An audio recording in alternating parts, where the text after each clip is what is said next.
বহুত job card বিপিএফৰ মানুহৰ হাতত আছে আৰু আমি ঠিক কৰিছো এই বিপিএফৰ মানুহবিলাক এজন এজন বিচাৰি জেলত ভৰা হ'ব, কাকো ৰেহাই দিয়া নহ'ব।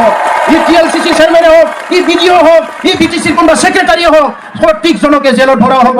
অতি শীঘ্ৰে জব কাৰ্ড ৰাইজক ঘূৰাই দিয়ক, আমি সহ্য নকৰো। আইৱাৰ ঘৰৰ পইচা কোনে খালে? ভালকে শুনা নাই মই। বিপিএফে। বৃদ্ধ পেঞ্চনৰ পইচা কোনে খালে? শিশু খাদ্যৰ পইচা কোনে খালে? জব কাৰ্ডৰ পইচা কোনে খালে? নদীৰ বান্ধ দিব লগা পইচা কোনে খালে? লেট্ৰিন বনাব লগা পইচা কোনে খালে? মহিলা সমিতিবিলাকৰ সেল্ফ হেল্প গ্ৰুপৰ পইচা কোনে খালে? নিবনুৱাসকলৰ নামত চাকৰি দিয়াৰ নামত ঘুষ কোনে খালে? ছাত্ৰ ছাত্ৰী ভাল শিক্ষা পোৱা নাই, স্কুল কলেজ উন্নয়নৰ পইচা কোনে খালে? এতিয়া আমাৰ প্ৰশ্ন, আমাৰ উত্তৰ আমাৰ তাতে আছে। তো এই কাৰণে এতিয়া চিন্তা কৰিব লগা একো নাই। আমাৰ পৰিৱৰ্তন লাগে, আমাক শান্তি লাগে, আমাক উন্নয়ন লাগে। আৰু এই পৰিৱৰ্তন যিটো লাগে, শান্তি লাগে, উন্নয়ন লাগে, ঐক্যতা সংহতি লাগে, ইয়াৰ একমাত্ৰ পথে হৈছে পৰিৱৰ্তন। বিপিএফ মানে ভ্ৰষ্টাচাৰ, বিপিএফ মানে যিটো আমাৰ মাজত আজি উন্নয়ন হোৱা নাই, এই উন্নয়নৰ যিটো মানে প্ৰতিচ্ছবি, এইটোৱে বিপিএফ। আজি যে ৰাস্তা ঘাট দলং একোৱেই হোৱা নাই, এইটো হ'ল বিপিএফ। বিপিএফ মানে হিংসা আৰু দমন নীতি, বিপিএফ মানে দাদাগিৰি। আমাৰ অঞ্চলত ইমান বছৰে যে এই হিংসা দাদাগিৰি চলি আছে, একমাত্ৰ বিপিএফৰ কাৰণে। ইলেকশ্যন আৰম্ভ হোৱাৰ পৰা মুছলপুৰ সমষ্টিত মাৰামাৰি আৰম্ভ কৰিছে বিপিএফে, দিহিৰা সমষ্টিত মাৰামাৰি আৰম্ভ কৰিছে, বাগানপাৰা সমষ্টিত মাৰামাৰি আৰম্ভ কৰিছে। আৰু আজি আমাৰ মিটিংখন ভয় কৰি ওদালবাৰীত মিটিং লৈছে, দুনিয়াৰ বাছবিলাক বুক কৰি থৈছে, কিন্তু একো পাত্তা নাপালে। এতিয়া যোৱা সময়ত আপোনালোকে দেখিবলৈ পাব বিপিএফৰ মিটিঙত মানুহ নাই, গাড়ীয়ে গাড়ী। ৰাইজে মোক কৈছে বহুত দামী দামী গাড়ী আহে বোলে বিপিএফৰ মিটিঙত, মানুহ নাই। তো সেইকাৰণে ৰাইজ, আজি আমি দীৰ্ঘদিন সংগ্ৰাম কৰি যিটো বিটিআৰ সৃষ্টি কৰিছো, বহুত শ্বহীদ হৈ গ'ল, বহুত আমাৰ মা দেউতা দাদা ভাই ত্যাগ কৰিব লগা হ'ল। ইয়াৰ পিছত আমি এটা সুন্দৰ চুক্তি পাইছো, বিটিআৰ চুক্তি। যি চুক্তি অকল শান্তিৰ চুক্তি নহয়, এই চুক্তি শান্তিৰ লগতে প্ৰগতিৰ চুক্তি হয়। এই চুক্তিখনত যিবিলাক অনুষ্ঠান প্ৰতিষ্ঠান ইয়াতে উল্লেখ কৰা আছে, সেই অনুষ্ঠান প্ৰতিষ্ঠানবিলাক যদি স্থাপন কৰা হয়, বিটিআৰ অঞ্চল উত্তৰ পূৰ্বাঞ্চলৰ যিকোনো ৰাজ্যতকৈ বহুত আগবাঢ়ি যাব। আজি গৰমা মুছলপুৰ অঞ্চলৰ বিভিন্ন ৰাইজে মোক কৈছে এই অঞ্চলত যে চেণ্ট্ৰেল ইউনিভাৰ্চিটি হ'ব, সপোন সপোন যেন লাগে, সঁচাকে সপোন যেনে লাগে। কাৰণ বিপিএফে 17 বছৰত এই অঞ্চলত একো নকৰিলে, এই অঞ্চলৰ কলেজ, এই অঞ্চলৰ স্কুল, এই অঞ্চলৰ ৰাস্তা ঘাট একো কাম নকৰিলে বিপিএফে। এই কাৰণে কিবা এটা ভাল কাম হলে এতিয়া ৰাইজৰ সপোন সপোন লাগে, ৰাইজৰ মনত সোমাই গ'ল আমাৰ ইয়াত আৰু উন্নয়ন নহ'ব। হাগ্ৰামা মহিলাৰীয়ে কৈছিলে মডেল BTC কৰিম, আজি হাগ্ৰামা মহিলাৰীয়ে কি মডেল কৰিলে? দুৰ্নীতি ভ্ৰষ্টাচাৰৰ এটা নগৰ হিচাপে, অঞ্চল হিচাপে BTC তেখেতে কৰিলে।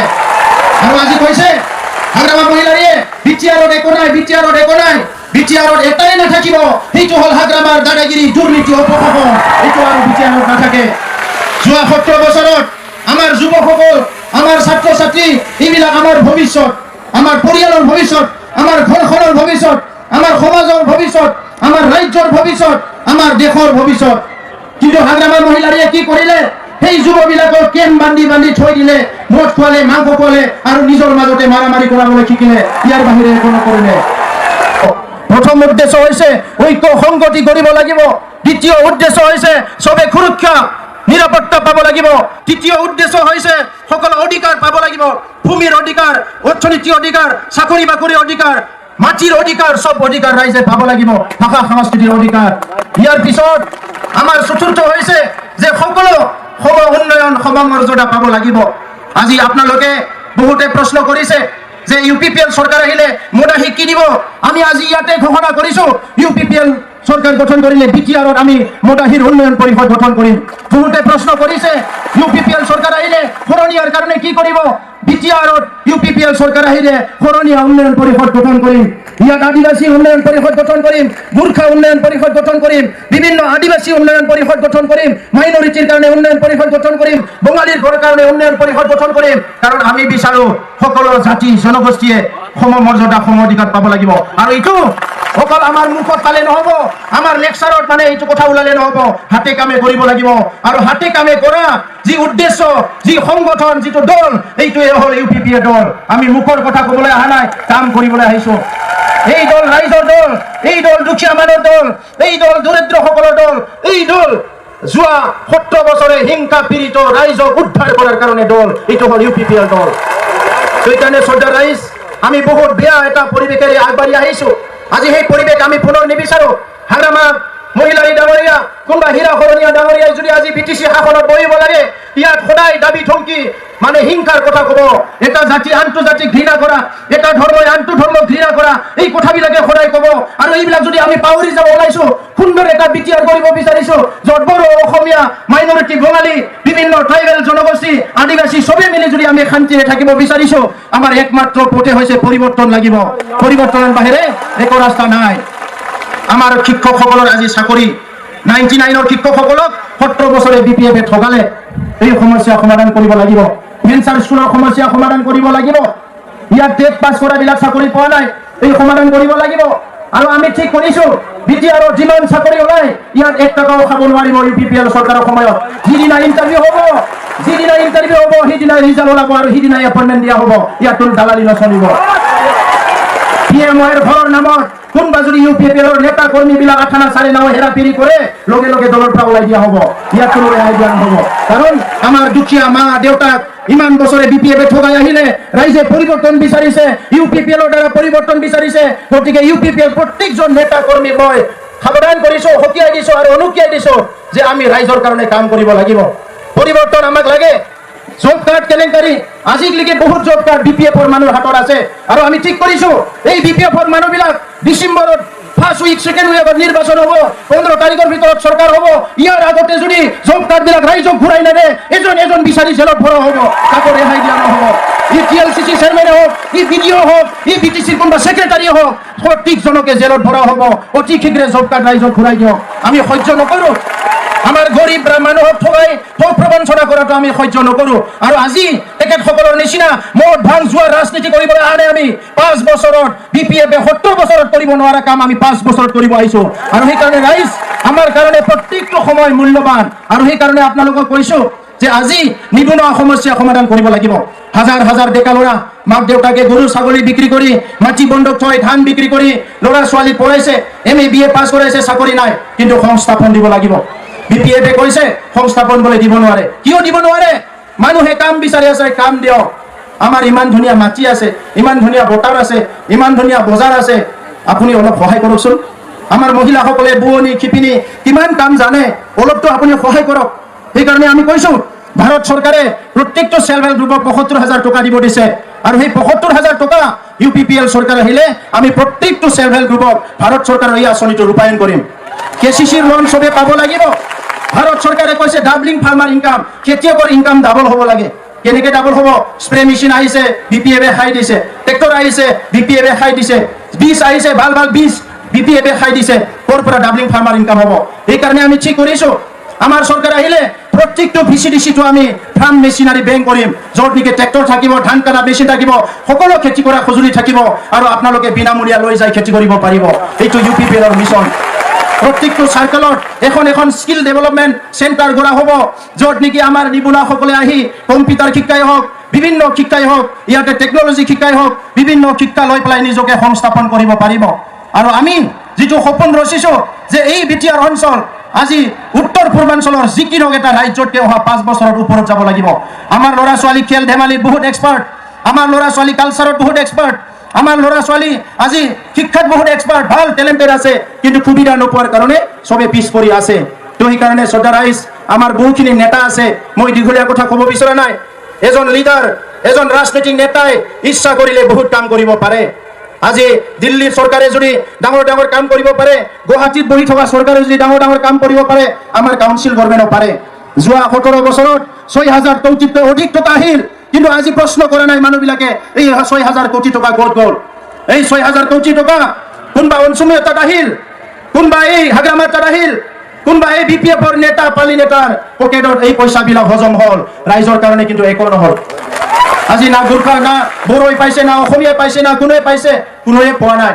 গতিকে আজি আমাৰ এটা সংগ্ৰাম, নতুন এটা বিপ্লৱ, এই বিপ্লৱত আমি পৰিৱৰ্তন আনিব লাগিব, সমাজ গঢ়িব লাগিব, প্ৰত্যেকখন গাঁও আদৰ্শ গাঁও কৰিব লাগিব। আজি গাঁৱে ভূঞে যি সমস্যা আছে, মন্দিৰ বনাব লাগে, থানচালি বনাব লাগে, বিভিন্ন গীৰ্জা বনাব লাগে, মছজিদ বনাব লাগে, যিবিলাক বনাব লগা আছে এইবিলাক নিৰ্মাণ কৰি সুস্থ সমাজ এটা গঢ়িব লাগিব। পাগলাদিয়া নদী, দিৰিং নদীৰ গৰাখহনীয়া, ইফালে হাতীৰ উৎপাত, কিমানখিনি সমস্যা আছে। উত্তৰ অঞ্চলত খোৱা পানীৰ ব্যৱস্থা নাই। কোকৰাঝাৰৰ পৰা ওদালগুৰিলৈকে এইখিনি কাম BPF-এ কৰিব নোৱাৰিলে। 17 বছৰত 15 বছৰে BPF-ৰে কোনোবা এজনে PHCৰ মন্ত্ৰী আছিলে, পানী যোগান মন্ত্ৰী, কিন্তু পানী যোগান আঁচনি আনিব নোৱাৰিলে। অতি দুৰ্ভাগ্যজনক কথা। এতিয়াও মানুহবিলাক পানীৰ কাৰণে দীঘলীয়া দীঘলীয়া লাইন ল'ব লাগে। আৰু আমি UPPL চৰকাৰ অহাৰ লগে লগে আমি কৈছো 1 বছৰৰ ভিতৰত পানীৰ সমস্যা সমাধান কৰিম। কোনো পানীৰ কাৰণে দীঘলীয়া দীঘলীয়া লাইন লগাব নালাগিব। কাৰণ মই গোটেই সাৰ্ভে কৰি চালো, কোনোবা এটা বৰিং কৰিব লাগিলে কোনোবা জায়গাত 2.5 লাখ টকা যায়, কোনোবা জায়গাত 1.5 লাখ টকা যায়, কোনোবা জায়গাত 1 লাখ টকা যায়। আৰু ভাৰত চৰকাৰৰ কোনো পইচাৰ কমি নাই, কিন্তু BPF-ৰ মানুহৰ কাম কৰা মানুহৰ কমি আছে।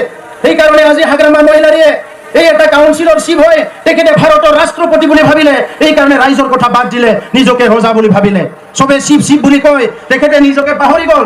আচলতে কৈলাশ পৰ্বতৰ চিফ নাই, ইয়াতে মানুহৰ সেৱা কৰা চিফ। তেখেতে একচুৱেলি মানুহৰ সেৱা কৰা চিফে আছিলে। ভাবিলে মই কৈলাশ পৰ্বতৰ চিফ হয়, কিন্তু তেখেতে এইটো কৈলাশ পৰ্বতৰ চিফ কোনোদিনে হ'ব নোৱাৰে।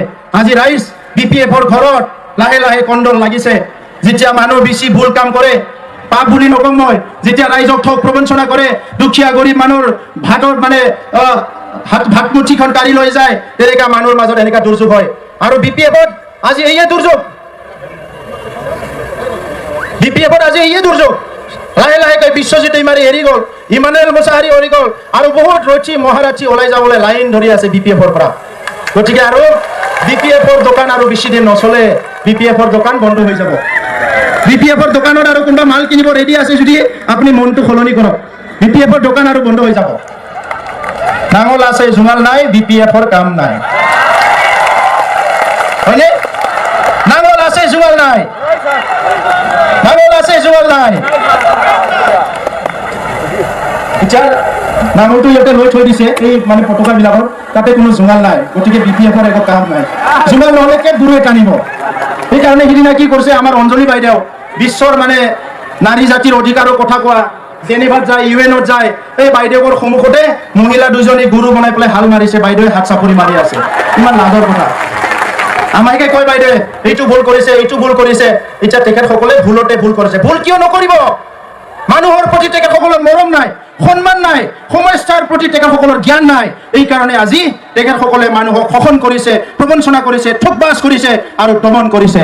আৰু UPPL-ৰ প্ৰধান লক্ষ্য চৰকাৰ গঠন কৰিব লাগিব, শান্তি প্ৰতিষ্ঠা কৰিব লাগিব, দুৰ্নীতি অপশাসন গুচাই পেলাই হাগ্ৰামাৰ দাদাগিৰি এইটো চিৰদিনৰ কাৰণে বিদায় দি শান্তি প্ৰতিষ্ঠা কৰিব লাগিব। এইখিনি কথাই ক'লো, পিছত দীঘলীয়া নকওঁ। আপোনালোক সকলোকে নমস্কাৰ জনাইছো। আমাৰ UPPL-नि सरकार सोलायथायनि गोनांथार, प्रमद बर'नि सरकार। खोथाजों नङा मावनायजों, सुबुंनि जिउजों, बेसो दैदेनगिरिनि सिनायथि। नेवसिलायनाय गैया, हारिनि मानसि फंबाय, दैदेनगिरि होनना बेखौसो बुङो।